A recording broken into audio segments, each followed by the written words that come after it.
G'day everyone, I'm the Grave Tender, and welcome to the other side.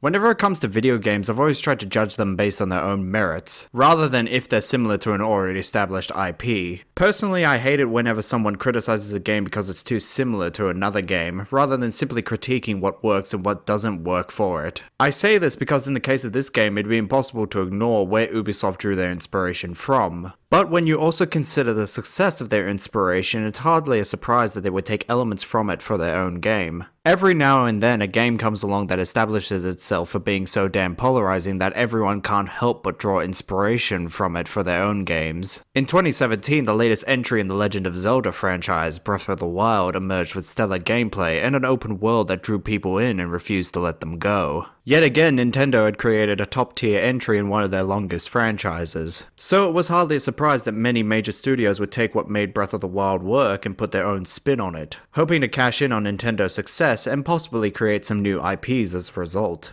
One of these gaming studios was Ubisoft, who rather than literally rip off everything that Nintendo did, thought that they could use Breath of the Wild as the groundwork for their game. One which featured a story that asked a question I never thought would be answered. Could Zeus from Greek mythology be a good dad? It was an absurd idea, I know. Anyone who's even remotely familiar with Greek mythology would be aware that such a concept is simply impossible to pull off, and yet, this game proved me wrong. So let's take a dive into a colourful world full of fantastical creatures and locations. This is Immortal's Fenyx Rising.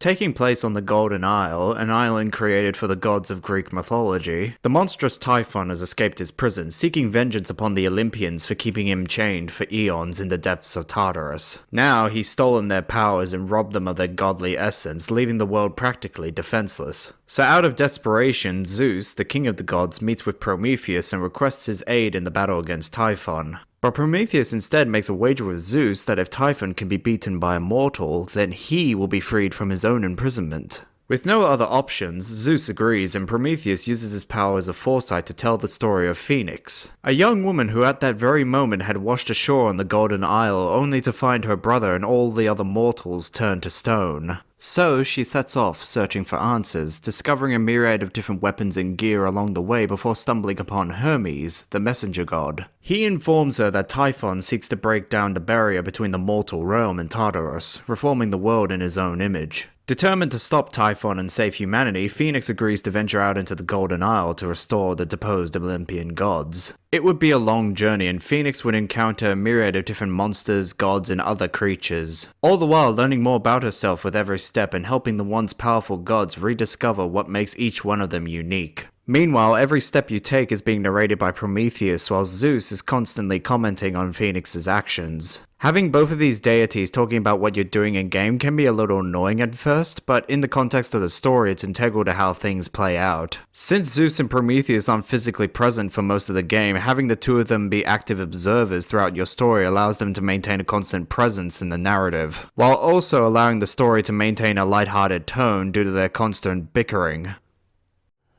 Were they safe in Argos? Had they too been transformed? Fenyx couldn't help A huge monster appears. It's ginormous, but Fenyx just laughed. To mama, mother. No! This is especially important since Zeus plays such a crucial role in the game's narrative. Having him completely removed from the story would undermine many of the twists and turns that occur throughout. But by having Prometheus detail events that are happening in real time to him, Zeus can develop alongside our main cast of characters without being a hindrance to the game's story. Furthermore, thanks to the constant narration, it removes any need for certain myths and events to be explained to Fenyx since she already knows these stories. Rather, whenever the game needs to go into detail about a particular event, it would shift focus from the player character to the player themselves, often via an animated short film. From a visual standpoint, these are an excellent chance to take in this game's art style while listening to some exposition. Furthermore, they don't happen often enough that these moments can become tedious for the player. Frankly, I was surprised by how deep and complex the story of Immortals actually is. Despite the game being open-ended in how you tackle each of its individual regions, the narrative maintains a natural flow throughout, which is benefited by the story traveling in a more linear direction by the endgame. But when it comes to the gameplay, Immortals is a solid third-person action adventure, with an open world consisting of 7 distinct regions, each with their own enemies, challenges, and environmental hazards to tackle. Much like Breath of the Wild, you're free to explore every inch of this vast map at your own pace, and you're encouraged to do so in order to make Fenyx more powerful. Every aspect of Fenyx's arsenal can only be upgraded by acquiring materials in the game world. It's not a typical RPG where you can just level grind until you're unstoppable. Instead, you must seek out resources in your environment, whether from chests, mini-bosses, or by completing various challenges in the game world. Once done, you'll need to bring these materials back to your base, the Hall of the Gods. Only then will you finally be able to upgrade yourself. Thankfully, Fenyx is able to traverse the world quickly by climbing cliffs, riding on a mount, or by flying with the wings of Daedalus. Of the 3 options available, I won't deny that flying is easily my favorite means of traversal. Of course, in the beginning, you'll only be able to glide for a short amount of time, but once you've fully upgraded your stamina bar, you could soar over cliffs and rivers for as long as you please. However, in order to increase your stamina, you'll need to find Zeus's lightning bolts, and the best place to find those are in the vaults of Tartarus. These rifts are easily the most challenging sections in the game and are usually split into 2 categories. Either they'll consist of a series of platforming and puzzle-based challenges, or they're a more straightforward combat challenge. Both will test the player's skills and mastery of the game's mechanics, while completing them will earn you a lightning bolt. But it's also best to keep an eye out while in the vaults for additional collectibles to help bolster your arsenal. Regardless, there's a good variety of challenges to be found in these vaults, which is sorely missing in parts of the overworld. You'll often find many of the puzzles in the overworld being repeated with little alterations, which makes solving them a lot less gratifying in the long run. The image-based puzzles in particular have almost no variety to them. They're always the same size and setup with just a different picture to put together each time. Furthermore, once you unlock the means to carry heavy objects with Heracles' strength, the cube-based puzzles become a breeze to complete, while the challenges involving a bow and arrow only become more complex as time goes on. Even if you acquire the means to slow down Apollo's arrows, many of its challenges still require precise movements in order to reach the end. The same can be said for many of this game's platforming challenges, which often depend on managing your stamina, making sure to maintain your momentum throughout, otherwise you risk Fenyx collapsing before you can even make it to the finish line. Overall, the puzzles are a mixed bag, some work and some don't. Still, not every challenge in this game is solved with careful timing and resource management. Many simply require brute strength.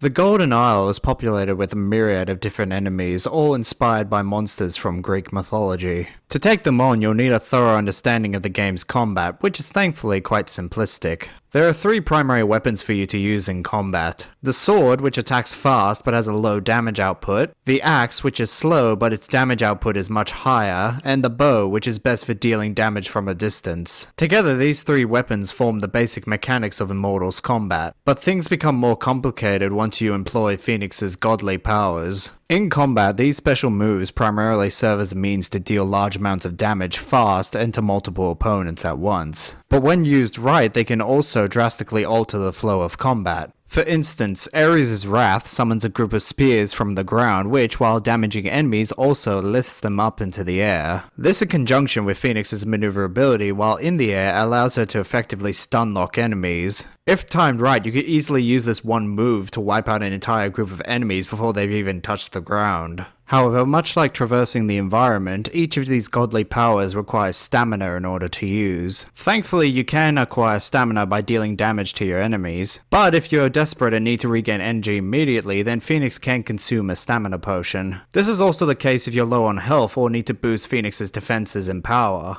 Potions are an effective lifeline so long as you have plenty in stock and have materials to craft more if necessary. Which isn't difficult. Unlike every other collectible in the game world, materials for potions are easily found throughout your environment. Speaking of which, you'll find a large selection of different weapons and gear to use throughout your journey in Immortals, each with its own perks and unique looks. Furthermore, if you want to retain a weapon's appearance throughout the rest of your playthrough, then Ubisoft gives you the option to attach that exact look onto any other weapon you acquire. It's a simple but effective way to encourage player customization, and you can do this with any piece of gear. As you traverse each region of the Golden Isle, you'll gradually gain Typhon's attention, which will ultimately culminate in him sending a wraith to hunt you down. These are ancient Greek heroes who have been corrupted by Typhon to do his bidding. Periodically, they will appear in-game to fight you, and they won't stop coming for you until you can destroy their true form, which is hidden. Each region has their own wraith, and the lair themselves serves as a miniature vault, with a couple simple puzzles to complete before you begin the actual fight. These wraith encounters are an effective way at keeping you on edge before you can track them down, and the final fight against them are always an effective test of your combat skills. In fact, it's safe to say that most of the boss encounters in this game are well designed.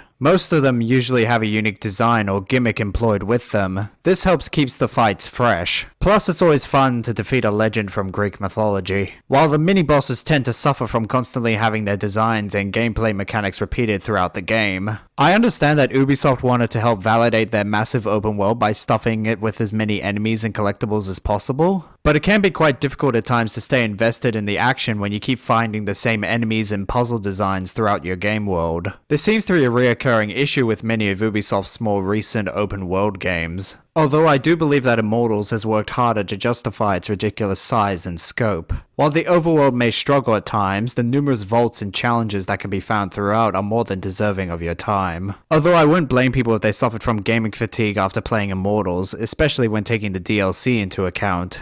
In total, there are 3 DLC story packs for Immortals, with 2 of them featuring new protagonists to play as. Each of these DLC packs comes equipped with a new open world to explore, full of collectibles and challenges, some of which feature levels which are clearly harder by design. Story-wise, the New God and the Lost Gods DLC each serve as a neat epilogue to the main campaign, while the Myths of the Eastern Realm has a new story, protagonist, and features a world inspired by Chinese mythology. So in terms of story, there's plenty of variety to be found, but gameplay-wise, the DLC doesn't give you much that's really new. The biggest change would be found in the Lost Gods, which, unlike the previous 2 pieces of DLC, features a top-down perspective like Diablo. So overall, the DLC packs give you plenty of content to sink your teeth into, but I won't lie that compared to the main game, the DLC doesn't really hit the mark. While there are some new mechanics for the puzzles to be found, pretty much all the enemies you fight are the same, only given new skins. As for the writing, it's not as funny or well thought out as in the main game. So although each piece of DLC has its charm, they all seem to be missing something that made the core game so much more enjoyable. They're not terrible, but it's clear that not enough time had been dedicated to Immortals DLC. It's simply more of the same, only not as refined. Which is fine if you want to keep playing Immortals for another couple dozen hours or so, and enjoy some more of this game's sweet sound design.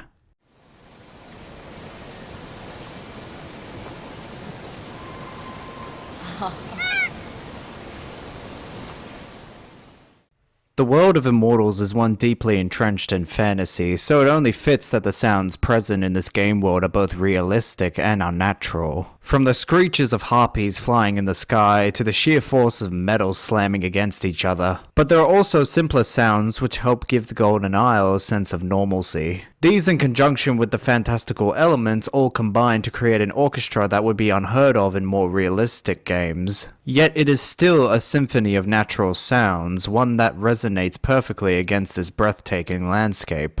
Meanwhile, the music was created by Gareth Coker, a British composer who has crafted music for other games in the past. These include Dota 2, Darksiders Genesis, and more recently Halo Infinite. Here though, his talent shines amidst these bright vistas, giving them the perfect backdrop to craft Ubisoft's own Greek legend. Not only does his music serve to inform us of each god we meet, it also helps express their personality and their connection to the Golden Isle. However, I found his music's subtlety to be its greatest strength. Despite how grand some of these tracks can become, they're often accompanied by some lighter and more sensual notes, which alongside Immortal's graphics are perfect for helping to maintain this game's lighthearted tone without needing an ounce of dialogue. Like many games Ubisoft has created, Immortals runs on the Anvil engine, and for a game engine that's been around since 2007, it's quite remarkable how much it's evolved over the years. With it, they've been able to effectively present Immortals' cartoony aesthetic without it becoming too overwhelming or unrealistic. From the humanoid characters to even the mythical monsters, this game manages to retain a sense of realism in its characters while while also emphasizing the character's more outlandish features.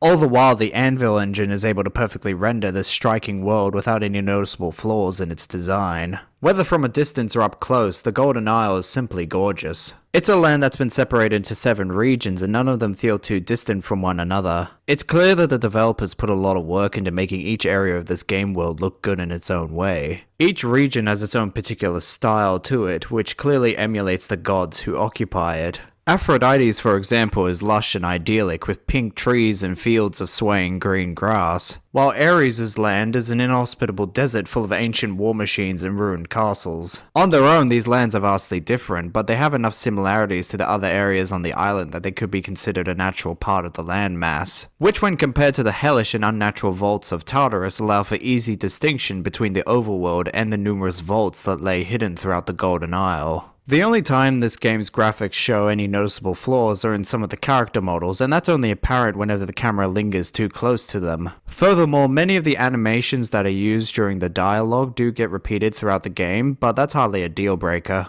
The fact is, Immortals is a visually stellar experience with a color palette more akin to a water painting, which is quite fitting for a game world deeply rooted in Greek mythology.